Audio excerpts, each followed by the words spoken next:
جی अस्सलाम वालेकुम। कैसे जी आप सब दोस्त? ठीक ठाक हैं। ले जी, जंग जो है वो किसी तरफ तो अभी लग ही नहीं रही।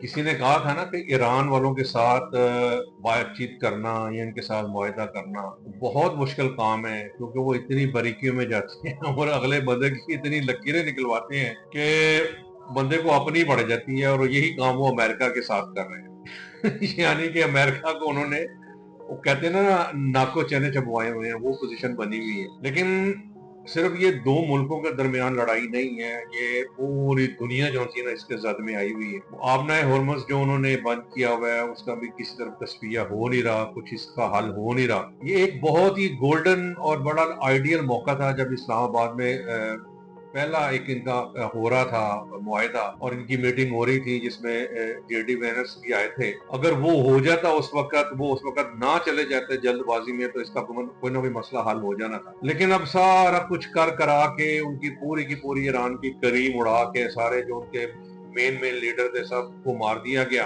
अब उसके बाद जाहिर है इतना इसका ईरान का नुकसान हो गया। वो कहता जी और क्या कर लोगे, जो करना कर लो। तो अब कंबल जो कंबल छोड़ना चाह रहा है, लेकिन वो नहीं छोड़ रहे। अब ये पोजीशन बनी हुई है, लेकिन पूरी दुनिया जो है ना इसकी जद में है। आज हमारे प्राइम मिनिस्टर साहब और फील्ड मार्शल साहब भी सऊदी अरब की कॉल पे सऊदी अरब गए हैं, और जाके फिर कोई उसमें वहां से सुनने में ये आ रहा है कि अर्दवान साहब भी जो है तुर्की से आएंगे, फिर इनका कोई कॉन्ट्रैक्ट हो रहा है, कोई मुआहदा हो रहा है। तो देखिए उस मुआहदे में अब क्या निकलता है। लेकिन ये है कि दुनिया के हालात जो है ना, वो एक गलती जो अमेरिका ने की उसकी वजह से पूरी दुनिया के हालात जो है उलट पुलट हो गए हैं। सारा निजाम ही दरम बरम हो गया है। लोगों का जो मैशतें हैं वो ही, मतलब क्या कहते हैं, बर्बाद होके रह गई है। देखिए इसका क्या अंजाम होता है, लेकिन ये है कि जो भी होना ना, इसको जल्द से जल्द इसको अपने इख्तिताम पे पहुंचना चाहिए। और ईरान को भी चाहिए कि बस अब वापसी की तरफ आए, अपनी अवाम को सुख देने की तरफ आए, अपनी अवाम को रिलीफ देने की तरफ आए, अपने आप को अब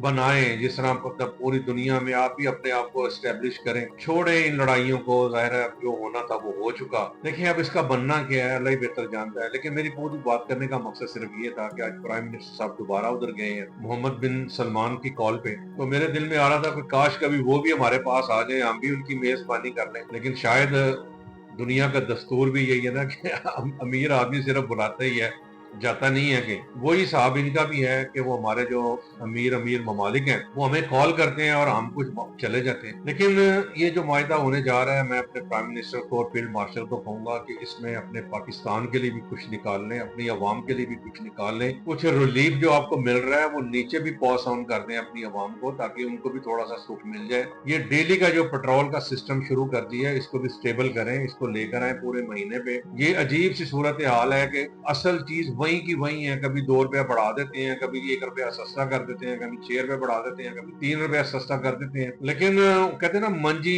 का वो जो दरमियान है ना, पंजाबी में कहते हैं कि लक जड़ा ना विच घर ही रहता है। हमारा भी वही हिसाब है कि सारा कुछ वही का वही है, कभी 2 रुपए ऊपर कभी नीचे। तो असल चीज वही की वही है। इसको भी छोड़ें, इसको सही करें, अवाम को रिलीफ दें। ये जो आपके जहां जहां मुआहदे हो रहे हैं, अल्लाह ताला पाकिस्तान को सुरखरू करे, कामयाब करे। लेकिन इसमें आप सबको चाहिए कि पाकिस्तान के लिए भी, अपनी आवाम के लिए भी कुछ निकाल लें। चले, इसको शेयर कर दें जी, सब्सक्राइब कर दें। बहुत शुक्रिया। अस्सलाम वालेकुम।